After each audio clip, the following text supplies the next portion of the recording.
Il était dans la synagogue, dans l'église, mais son cœur était rempli du monde. Il n'avait pas d'esprit, il avait l'esprit du monde, mais dans la bouche, il avait les paroles de Dieu. C'est les tragédies que nous voyons à l'église. Nous voyons les gens dire les noms de Dieu, citer les paroles de Dieu, mais il n'y a aucun signe, aucune marque du pouvoir ou de la puissance de Dieu dans l'église.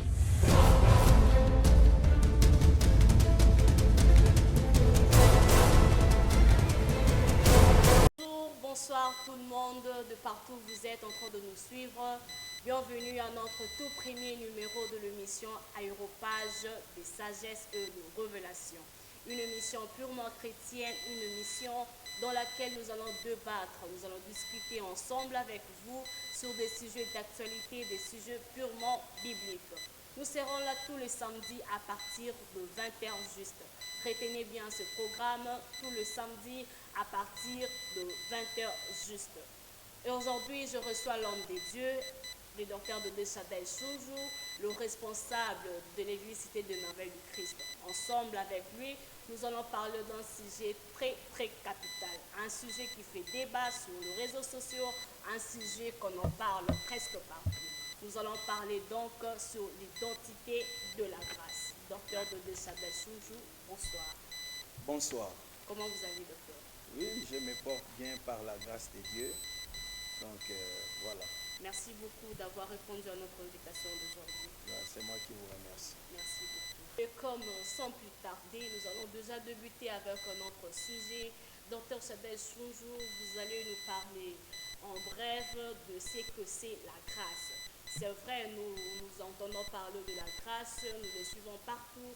Nous voulons savoir cet après-midi ce que c'est la grâce. C'est quoi la grâce? La grâce, c'est pas seulement une doctrine. La grâce, c'est pas seulement un concept, mais je pense que pour moi, la grâce, c'est d'abord une personne. Voilà, c'est une personne divine et qui demande qu'on entre en relation avec elle. Parce que quand vous avez affaire à une personne, ça engage beaucoup de choses. La personne a des émotions, la personne a des sentiments, la personne a une volonté, la personne a sa nature, vous voyez. Donc la grâce n'est pas seulement un ensemble des enseignements, des principes, des lois. Pour moi, la grâce est d'abord une personne. Et ça, on peut voir ça dans Tite chapitre 2, à partir du verset 11. La Bible dit, « Car la grâce de Dieu, source de salut pour tous les hommes, a été manifestée. » Là, ici, l'apôtre écrit à Tite et il présente la grâce comme étant une personne. Et quand il parle de la manifestation de la grâce, là, nous pouvons recourir dans l'évangile selon Jean, où on dit, nous pouvons lire ça, Jean chapitre 1er, Jean chapitre 1er, à partir du verset 13. Et la parole a été faite chair et elle a habité parmi nous pleine de grâce et de vérité. Et nous avons contemplé sa gloire, une gloire comme la gloire du Fils unique venu du Père. Ouais. Donc, là on trouve la plénitude. Or, la plénitude, c'est Dieu lui-même. Paul dit dans ses épîtres, en lui habita toute la plénitude de la divinité. Vous voyez? Et si on dit, et la parole a été faite chair, et elle habita parmi nous, ça veut dire parmi les hommes, pleine de grâce, pleine de grâce. Là, on parle de la plénitude de la grâce et la plénitude de la vérité. Vous voyez? Donc, la grâce de Dieu, c'est d'abord une personne. Une personne qui est Jésus-Christ. Voilà, qui est Jésus-Christ de Nazareth. Ok. Et donc, vous avez suivi la grâce, ce n'est pas ce que vous entendez dire. La grâce, c'est une personne. Et cette personne-là, c'est Jésus-Christ de Nazareth. Nous poursuivons avec nos questions. Docteur Chada, dites-nous, qui sont-ils les bénéficiaires de la grâce? Ce sont les hommes de Dieu comme vous? Ce sont seulement les servantes, les serviteurs de Dieu, ou bien c'est tout le monde? Qui sont-ils les bénéficiaires de la grâce? Les bénéficiaires de la grâce, ça c'est la page des sagesses et des révélations. On va lire la parole de Dieu. D'abord, si on revient sur Tite, Tite nous dit quelque chose. On dit la grâce de Dieu, source de salut pour tous les hommes. Donc, par rapport à votre question, la grâce est pour tout le monde. C'est pour tout le monde. Même ceux qui sont devenus déjà chrétiens, ils les sont devenus en étant bénéficiaires de la grâce. Vous voyez? Et parce que Tite le dit, la grâce est source de salut pour tous les hommes, sans distinction de race, de langue, de couleur. C'est pour tous les hommes. Et je peux encore enchérir, je peux prendre Jean chapitre 3, verset 17. D'accord. Jean chapitre 3, verset 17, la Bible dit ceci. Lisons cela. Lisons cela. Dieu, en effet, n'a pas envoyé son Fils dans le monde pour qu'il juge le monde, mais pour que le monde soit sauvé par lui. Vous voyez? Donc, quand il dit Dieu n'a pas envoyé son Fils c'est Jésus, qui est la grâce manifestée. Mais le but de sa venue n'était pas pour condamner, c'est pour que le monde soit sauvé par lui. Parce que la grâce est la source du salut pour tous les hommes. Donc la grâce est pour tout le monde. Même pour celui qui est peut-être dans la magie aujourd'hui, qui est dans l'occultisme, le fait seulement de reconnaître Christ et de prendre la décision de mettre fin à tout ce qu'il fait comme pratique des ténèbres, la grâce a les bras ouverts pour recevoir une telle personne et transformer une telle personne. Donc la grâce de Dieu est pour tout le monde. Il n'y a pas quelqu'un où la porte est fermée parce qu'il ne doit pas accéder à la grâce. Non, la grâce est pour tout le monde. D'ailleurs, la Bible dit quand nous étions encore pécheurs, Christ, la grâce manifestée, est mort pour nous. Wow. Ok, la grâce est pour tout le monde sans exception. Et alors, Dr Chada, nous voulons savoir où tire l'origine de la grâce. Quand est-ce que cette grâce-là apparaît dans la relation entre Dieu et les hommes? L'origine de la grâce de Dieu, ça remonte des temps anciens. Des temps anciens. Nous pouvons lire Genèse chapitre 3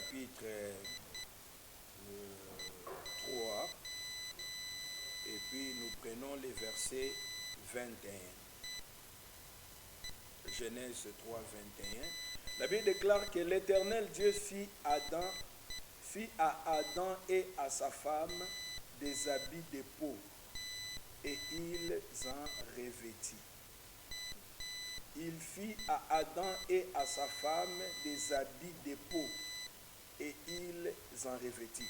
Comprenez que dans ces contextes, l'homme fouillait déjà Dieu. Quand Dieu cherchait l'homme dans les jardins, l'homme fouillait et allait se cacher derrière les arbres, derrière la nature. Et par ses propres efforts, il a voulu coudre des habits, alors il n'arrivait pas. Il n'a fait que des ceintures avec des feuilles de figues. Mais en se regardant, il se voyait toujours nu. Alors avec cette nudité, il avait honte d'apparaître devant la présence de Dieu qui était à sa recherche. Et c'est comme cela qu'il est allé se cacher. Mais après que Dieu ait prononcé la sentence, tout ça là, la Bible dit, Dieu va prendre un animal, parce que l'habit que Dieu avait cousu pour l'homme, Adam et sa femme Ève, était fait de peaux d'animaux. Ça veut dire que cet animal a été tué. Or, quel animal est propre pour expier les péchés, pour purifier, pour approcher l'homme de Dieu, et plutôt Dieu auprès de l'homme? d'après, ça a été toujours, c'était l'agneau. La Bible dit, sans l'effusion du sang, il n'y a pas le pardon. Jean-Baptiste se présente, il dit, voici l'agneau de Dieu qui ôte le péché. Quand le péché est ôté, Dieu peut s'approcher de l'homme. Et à ce temps-là, le péché n'était pas ôté comme dans les temps de l'ancienne alliance. Le péché était couvert, mais moyennant l'aspersion des sang ou l'écoulement des sang.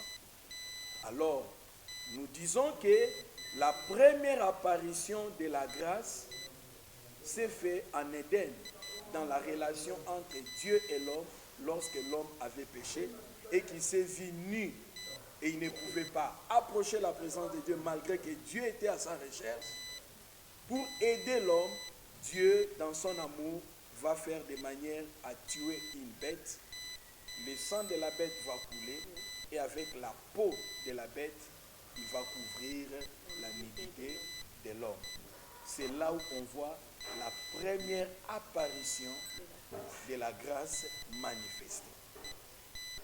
Donc la grâce, ce n'est pas un nouveau concept, ou soit un concept qui apparaît au Nouveau Testament. Ça commence depuis l'Ancien Testament. Non, c'est depuis longtemps. C'est depuis longtemps.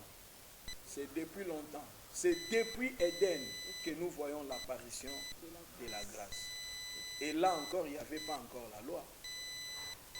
Moïse est loin d'être un habitant parmi les habitants de la terre.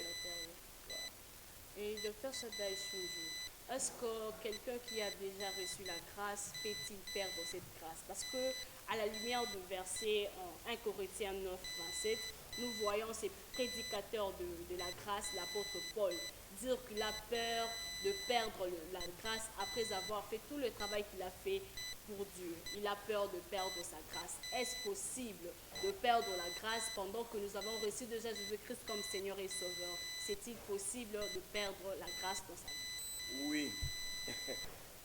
Oui. Je sais, ça peut faire débat pour certains. Que non, tout ça là, nous avons déjà la grâce, c'est pas ça.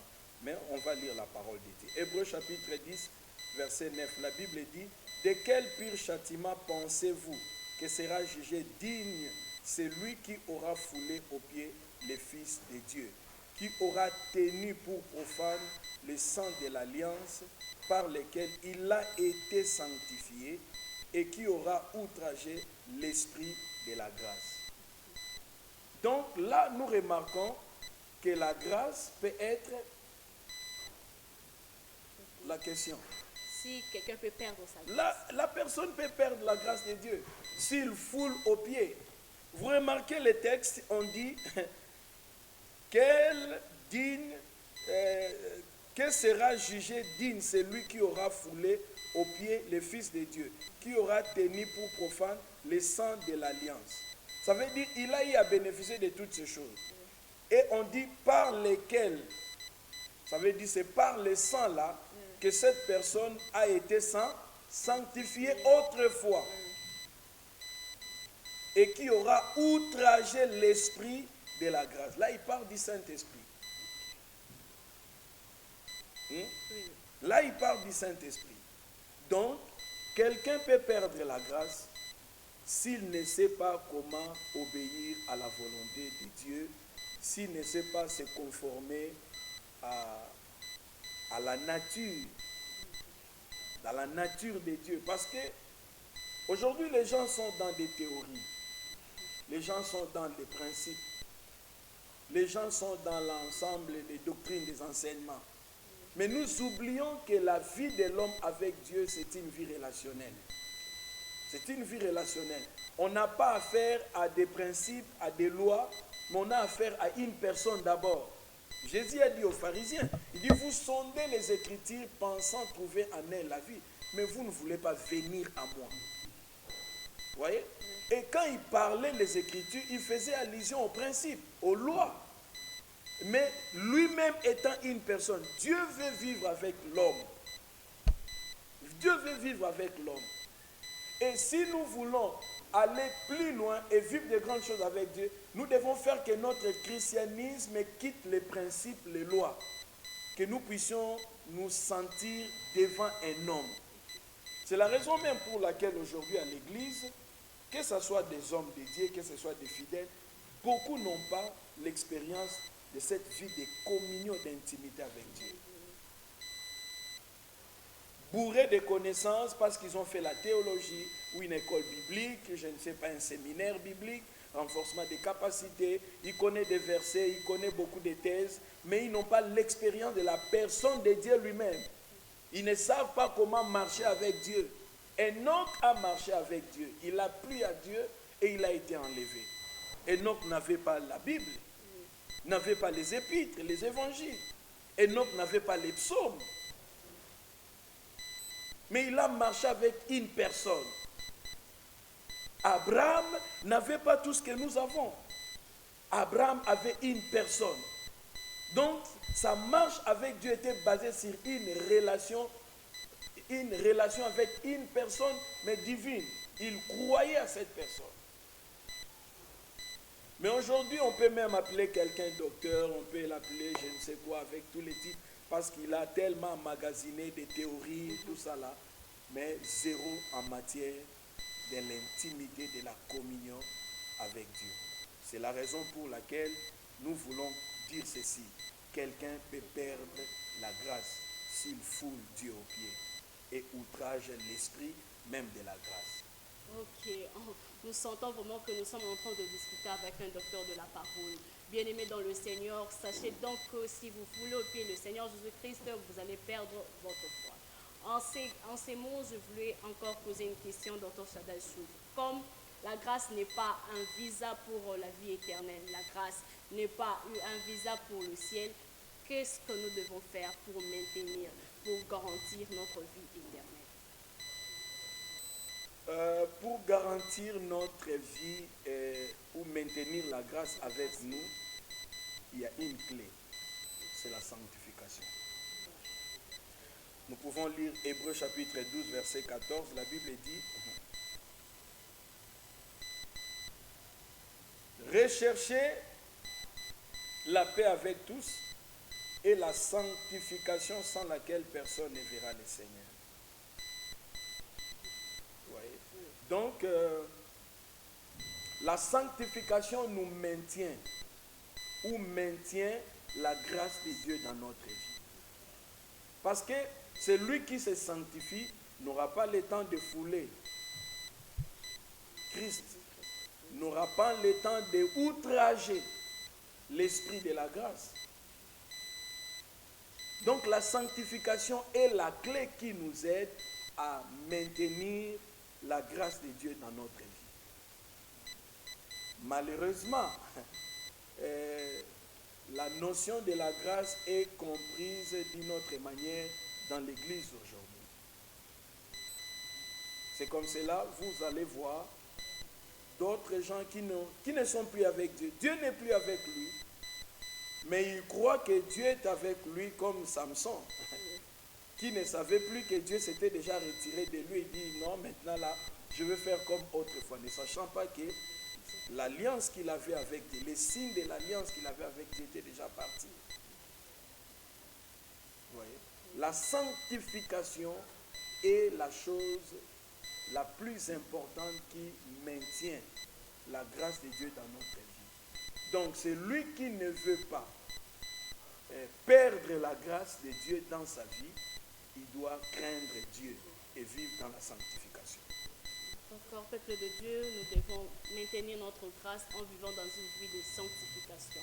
Nous ne pourrons pas derrière la grâce pour dire que nous avons la permission de tout faire. Maintenons notre grâce par la vie de sanctification.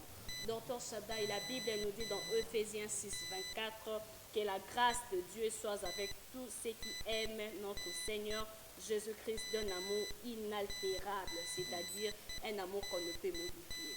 Par rapport à ces versets, peut-on dire que la grâce est seulement pour ceux qui aiment Dieu? Non. La grâce est seulement pour ceux qui aiment Dieu. Non. Ça,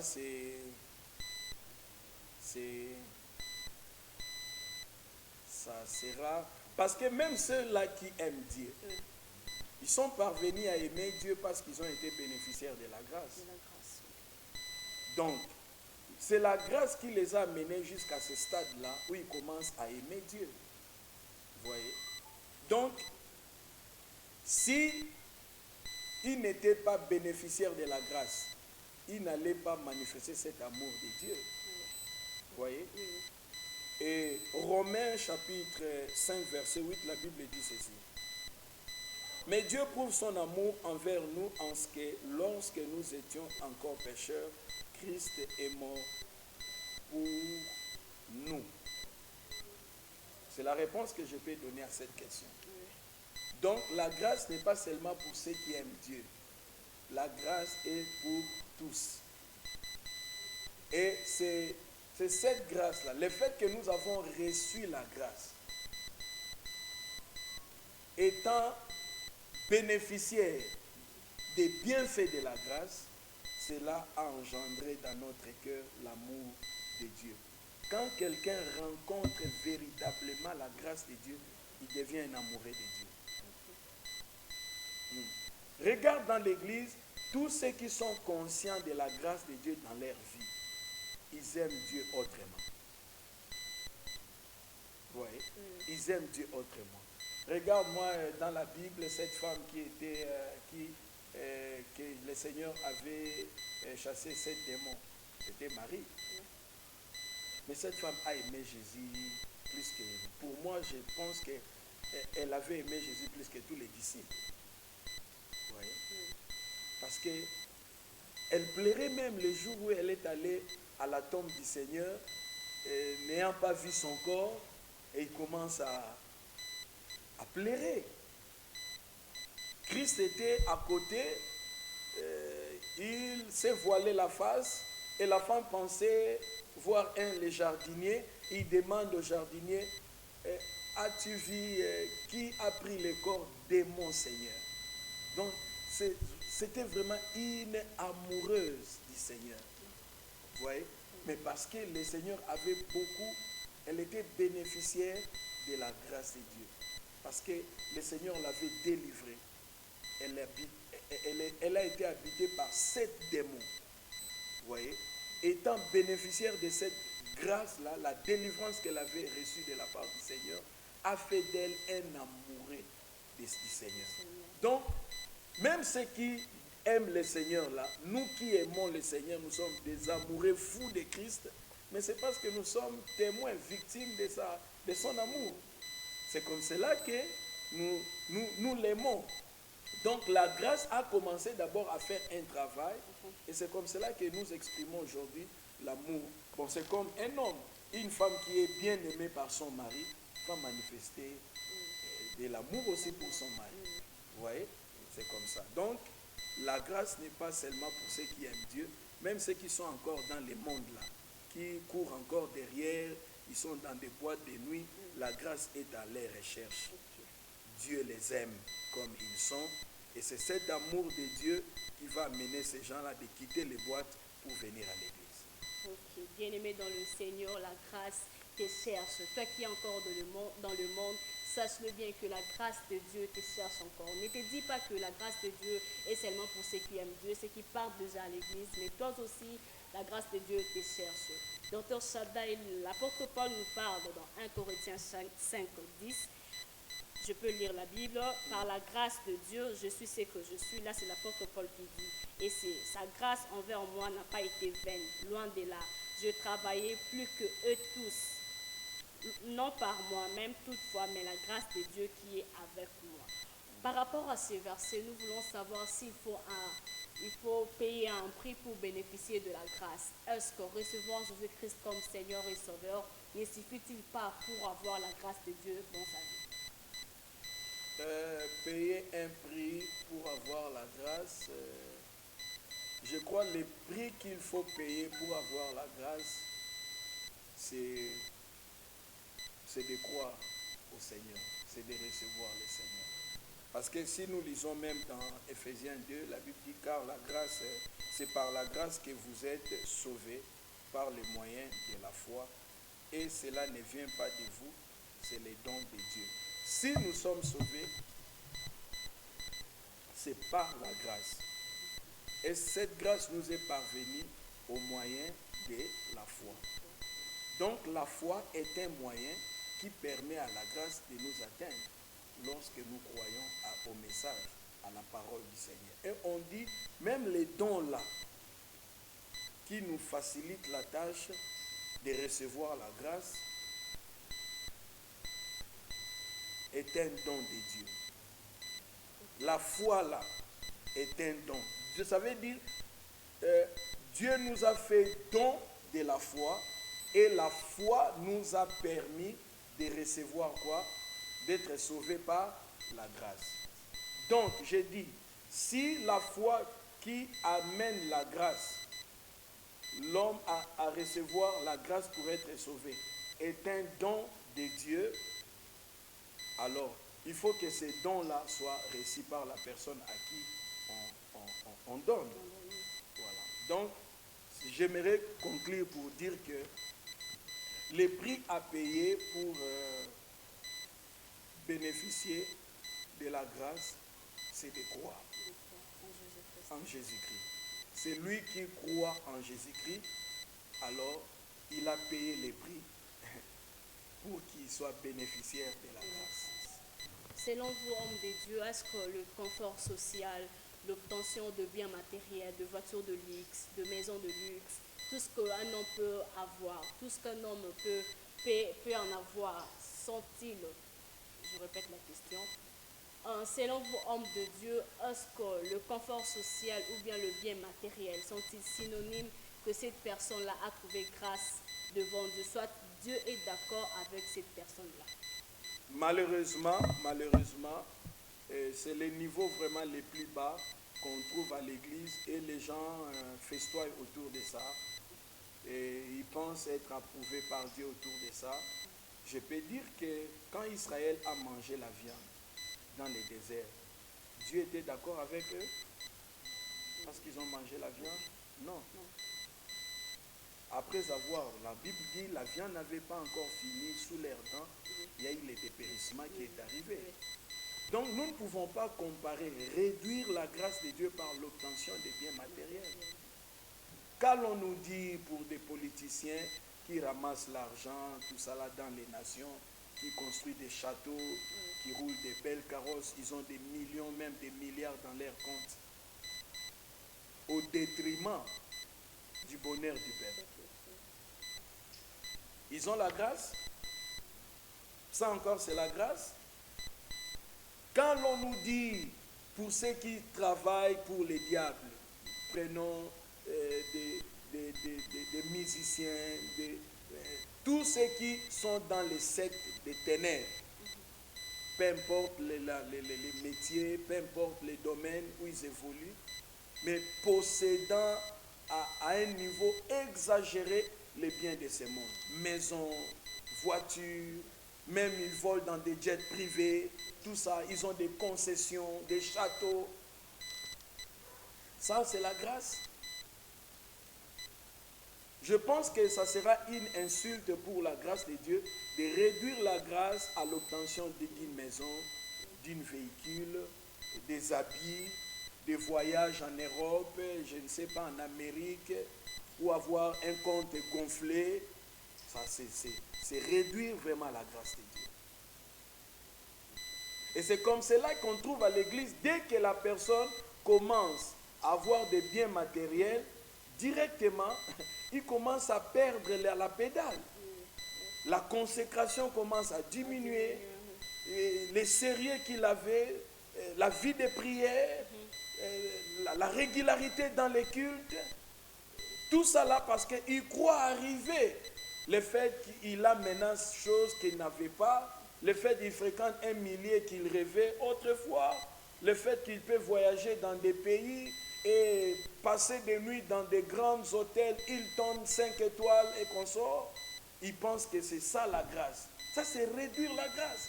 Tu peux comparer Jésus à un véhicule, comparer Christ à une maison, comparer Christ à des belles costumes, des belles choses pointues, des chaussures. Vous voyez? Et c'est à ce niveau qu'on trouve l'église aujourd'hui. Et c'est ça qui fait que dès que la personne arrive à ce niveau-là, il n'y a plus de consécration.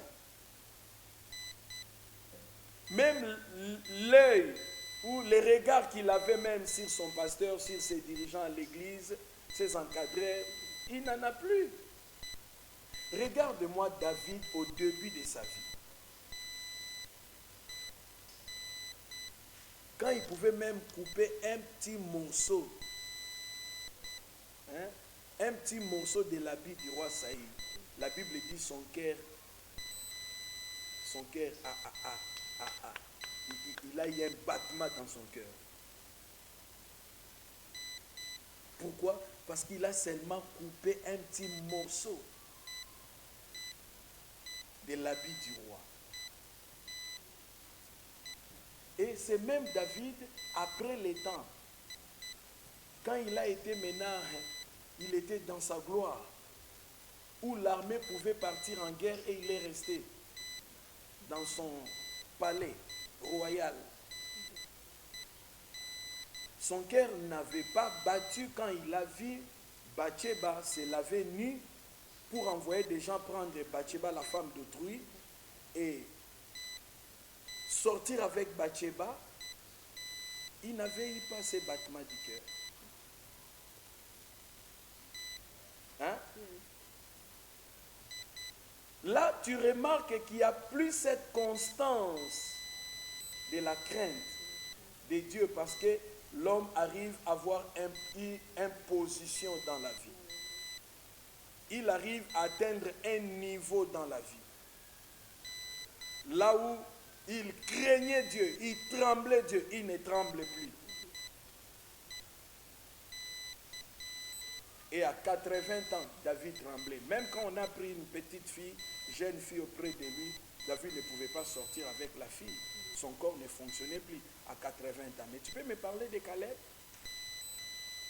Caleb, à 85 ans, il était vigoureux pour sortir et conquérir la partie de la terre qui lui a été promise par la bouche de Moïse.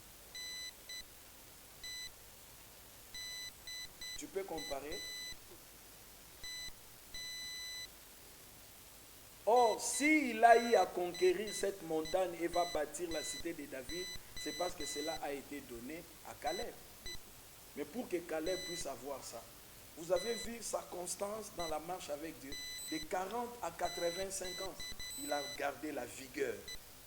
Alors, il ne faut pas prendre cette vigueur-là seulement en termes physiques, mais prenons cette vigueur-là en termes spirituels. Ça veut dire qu'il a gardé, il est resté constant dans sa manière de craindre Dieu, de marcher avec Dieu. Donc nous avons un sérieux problème à l'église actuellement. Parce qu'il y a un esprit de matérialisme qui a envahi l'église. Et dès que vous commencez à atteindre un certain niveau, où les fidèles, les enfants de Dieu commencent à atteindre un certain niveau dans la vie, vous voyez que... Parce qu'on définit la grâce en termes de biens, de positions dans la vie. On ne définit pas la grâce en termes d'une personne. Paul dit dans ses écrits, à cause de l'excellence de la connaissance. Quand il parle de la connaissance, ce n'est pas des théories, ce n'est pas des principes, des enseignements. Quand il parle de la connaissance, il veut parler de la révélation de la personne de Christ. Il dit, j'ai tout abandonné pour gagner Christ. Voyez quelqu'un qui a la juste, un peu, s'il faut le dire, parce que Christ reste incompréhensible, c'est une profondeur insondable. Donc, vous comprenez au moins à quel niveau Paul place la personne de Christ qui est la grâce de Dieu manifestée. Ce n'est pas à comparer avec les biens de ce monde. Ce n'est pas à comparer avec les rangs dans la vie, dans la société. Alors comprenez qu'il y a beaucoup qui amassent des richesses de ce monde, qui en ont en abondance, qui peuvent aller en enfer s'ils ne donnent pas leur vie à Christ. Donc, posséder les biens matériels ne veut pas dire que vous êtes approuvé de Dieu. Non. Peuple de Dieu, nous devons faire cet effort-là. Examinons-nous. Ne dites pas que puisque nous avons le bien matériel, puisque nous avons ce que nous avons, que Dieu nous approuve. Si tu te connais mieux, parce qu'il n'y a que toi qui peux mieux te connaître hormis Dieu, examine-toi, et si tu n'es pas avec Dieu, si tu n'es pas dans la marche de la crainte de Dieu, bien que ce que tu as, tu peux te retrouver en affaire. Donc, par rapport à ces questions-là, nous devons nous examiner très bien. Homme de Dieu, pour citer, il nous reste quelques minutes, nous sommes dans Hébreux 12, 5. L'apôtre Paul nous dit, veillez à ce que nul ne se prive de la grâce de Dieu. Veillez à ce que nul ne se prive de la grâce de Dieu. Est-ce que quelqu'un peut-il se priver de la grâce de Dieu? Oui. Comment ça? Et à savoir que quand Hébreu parle comme ça, il ne s'adresse pas aux païens. Voilà. Il ne s'adresse pas aux païens.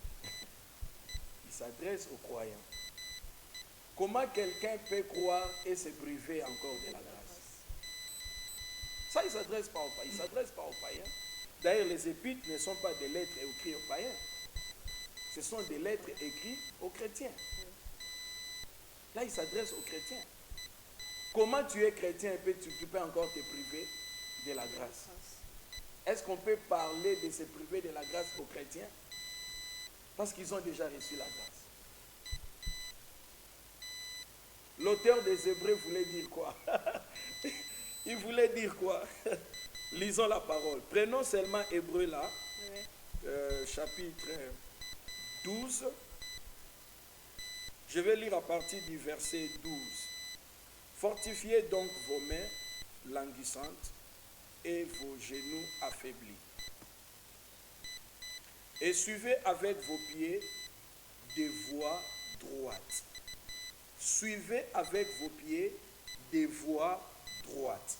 Afin que ce qui est boiteux ne dévie pas, mais plutôt se raffermisse. Afin que ce qui est boiteux ne dévie pas, mais plutôt se raffermisse. Recherchez la paix avec tous et la sanctification sans laquelle personne ne verra le Seigneur. Veillez à ce que nul ne se prive de la grâce de Dieu, là où il y a ta question. À ce qu'aucune racine d'amertume poussant des rejetons ne produise du trouble et que plusieurs n'en soient infectés. À ce qu'il n'y ait ni impudique, ni profane comme Ésaïe, qui pour un main vendit son droit d'aînesse. Vous savez que plus tard, voulant obtenir la bénédiction, il fut rejeté, quoiqu'il la sollicita avec larmes, car son repentir ne put avoir aucun effet. Vous ne vous êtes pas approché d'une montagne qu'on pouvait toucher et qui est embrasée par les feux, ni de la nuée, ni des ténèbres, ni de la tempête, ni du retentissement de la trompette, ni du bruit des paroles, tels que ceux qui l'entendirent demeurent qui ne leur en fit adresser aucune de plus. On peut se limiter seulement au verset 17. Amen. Amen.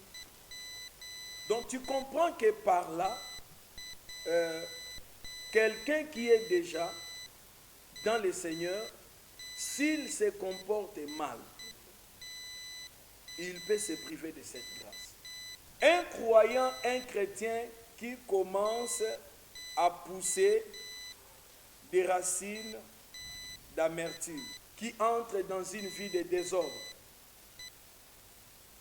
qui ne pratique, n'observe plus la sanctification, qui se donne le luxe de faire tout ce qui monte dans sa tête, il dit tout m'est permis. Une telle personne, d'abord quand on dit rejeter, ça veut dire quoi? Ça veut dire la personne avait reçu et puis il a fait quoi? Voilà. Donc, le fait de dire que personne ne se prive la grâce de Dieu, ça veut dire que ce sont des gens qui ont connu Christ, qui ont connu le Seigneur, qui ont reçu Christ, mais se sont mal comportés. Ça veut dire on trouve en eux l'absence de l'esprit de la justice. Ça encore, c'est une guerre avec ceux qui pensent que la grâce, quand on est dans la grâce, on n'a pas besoin de manifester la volonté de craindre Dieu. Même si j'ai entendu un jeune homme, serviteur de Dieu, dire, même si le Seigneur venait me trouver sur une femme, je pratique l'impudicité, je vais aller au ciel. Tout ça pourquoi? Parce que pour lui, la grâce veut dire, je fais tout. Tout est permis. Christ est mort à la croix pour moi. J'ai pris déjà Dieu en otage. La grâce ne veut pas dire prendre Dieu en otage. Tozozwi nzambe otie na singa na kingono akoti na mutambu na yo siko okangi. Biliaki ye bikoki apesinga pouvoir na buzoba. La grâce ne veut pas dire que nzamba apesi au pouvoir na buzoba. Maintenant il peut plus te retirer. Maintenant tu es libre de manifester tout ce que tu as besoin, même des choses qui ne cadrent pas avec sa volonté, avec sa nature. C'est ce que beaucoup pensent de la grâce de Dieu. Voilà, ceux-là, ils n'ont pas connu la nature de Dieu. Il n'y a jamais eu l'amour de Dieu dans leur cœur. Parce que la personne que tu aimes, tu ne feras pas des choses qui les déplaisent. Donc, ainsi, nous pouvons dire que la grâce n'est pas une couverture pour une vie d'impudicité. Loin de là, loin de là. La grâce n'est pas une couverture pour demeurer dans les péchés. L'apôtre, elle a dit ça. Pécherions-nous afin que la grâce abonde? Loin de là, il a dit ça. Okay. Est-ce qu'on peut lire ça? Oui, oui. Romains chapitre 6, à partir du verset 15. Quoi donc? Pécherions-nous parce que nous sommes non sous la loi, mais sous la grâce? Loin de là. Ne savez-vous pas qu'en vous livrant à quelqu'un comme esclave pour lui obéir, vous êtes esclave de celui à qui vous obéissez, soit du péché qui conduit à la mort, soit de l'obéissance qui conduit à la justice. Mais grâce soit rendue à Dieu de ce qu'après avoir été esclave du péché, vous avez obéi de cœur à la règle de doctrine dans laquelle vous avez été instruit. Instruit de quoi? Ayant été affranchi du péché, vous êtes devenus esclaves de la justice. Amen. Amen. Ça, c'est l'apôtre qui parle. Donc, la grâce n'est pas une licence pour évoluer dans le mal. Il y a ce que nous devons comprendre. Il y a des gens qui n'ont pas obéi. Ceux qui n'ont pas obéi de cœur à la règle de la doctrine dans laquelle vous avez été instruits. Qu'est-ce que nous avons été instruits en quoi? Dieu est saint. Vous serez saint comme votre Père est saint. Vous devez être parfait comme votre Père est parfait. C'est comme cela. La sanctification est un moyen qui nous permet du jour au jour d'atteindre la perfection. Nous ne sommes pas parfaits, mais nous tendons vers la perfection au moyen de la sanctification. Et pour pratiquer ce genre de vie, tu dois obéir Dieu de cœur. Hein? Tu dois obéir Dieu de cœur. Quand la chose est dans ton cœur, tu prendras plaisir d'obéir à Dieu, de craindre Dieu, de pratiquer la justice, d'être juste. Juste dans tes paroles, juste dans tes actes, juste dans ta manière de vivre. Tu ne vas pas prendre la grâce de Dieu comme, je ne sais quel mot dire, employer. Hein? Maintenant tu fais n'importe quoi. Paul, prédicateur de la grâce, l'a bien dit. Loin de là, loin de là. C'est lui qui vit dans les péchés, qui vit dans l'impudicité, il vit dans l'adultère, il vit dans les mensonges, il est esclave de ces choses et cela va l'amener à la mort. La parole de Dieu est claire, c'est la parole de Dieu, il n'y a pas de la philosophie, c'est dans la parole de Dieu. Tu te livres à l'ivrognerie, tu es esclave de l'ivrognerie.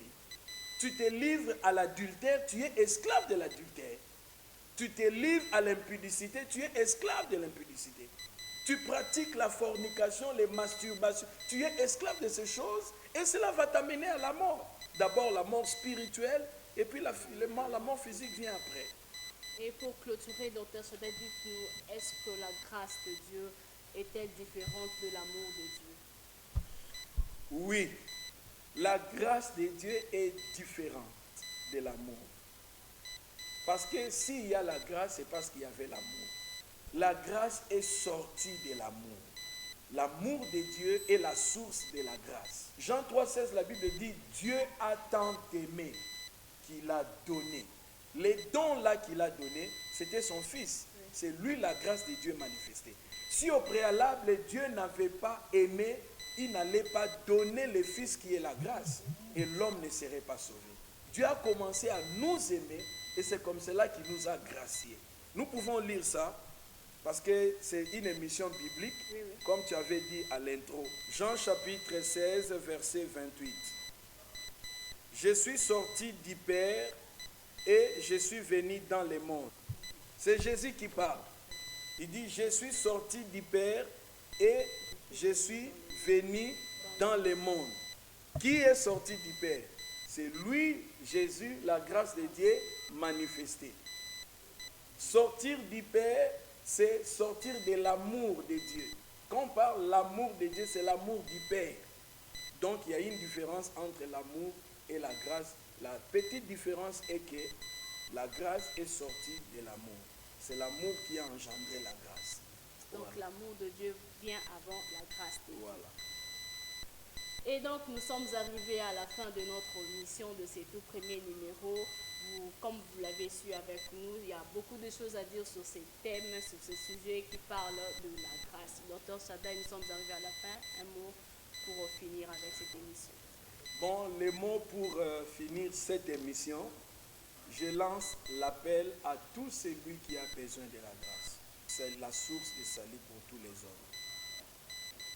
Tu nous suis, peut-être tu es encore pécheur. Dieu ne te condamne pas. On amena à Christ cette femme qui était prise de flagrant délit d'adultère. La loi l'a condamnée. Elle était prête à être lapidée. Parce que tout le monde était autour d'elle en ayant des pierres dans la main pour lapider cette femme. Mais lorsqu'on amena cette femme à Jésus, lui qui est la grâce de Dieu manifestée, n'a pas condamné la femme. Il a donné une seconde chance à cette femme.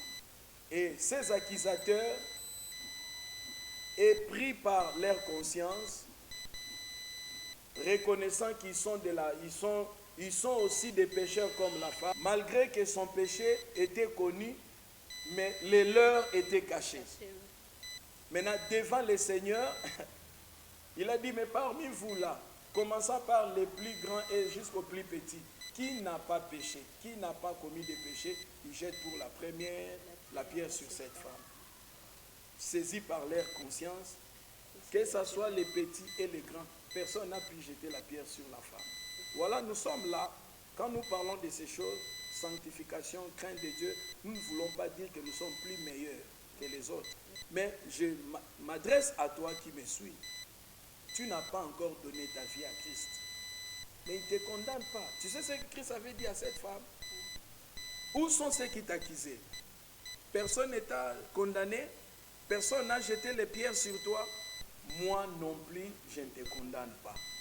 Mais va et ne pêche plus. Ça veut dire la grâce ne te condamne pas. La grâce te donne une occasion de commencer une nouvelle vie. En renonçant bien sûr à cette mauvaise vie que tu as menée. Quitte à toi de prendre conscience que j'ai mené une mauvaise vie. Et maintenant, je vais vivre comme le Seigneur veut de moi. C'est la raison pour laquelle nous avons fait cette émission.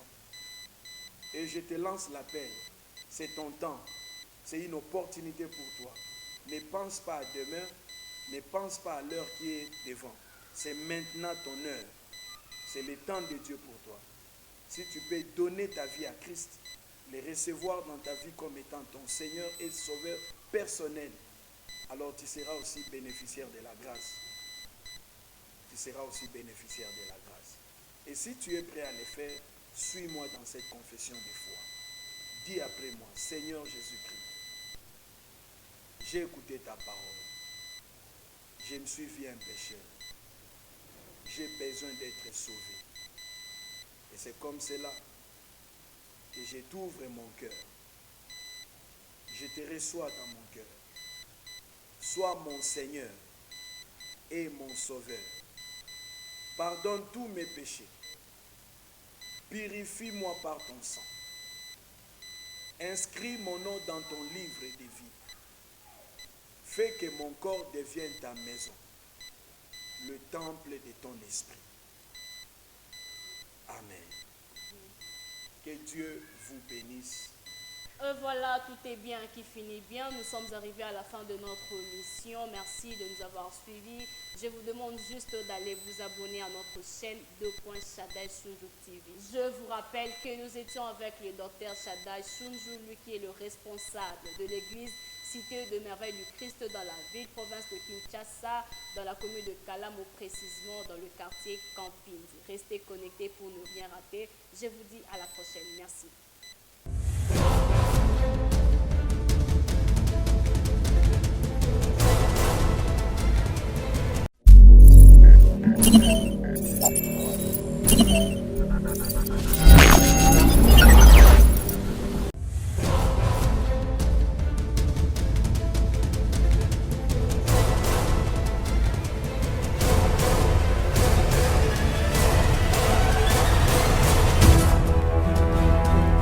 Il était dans la synagogue, dans l'église, mais son cœur était rempli du monde. Il n'avait pas d'esprit, il avait l'esprit du monde, mais dans la bouche, il avait les paroles de Dieu. C'est les tragédies que nous voyons à l'église. Nous voyons les gens dire les noms de Dieu, citer les paroles de Dieu, mais il n'y a aucun signe, aucune marque du pouvoir ou de la puissance de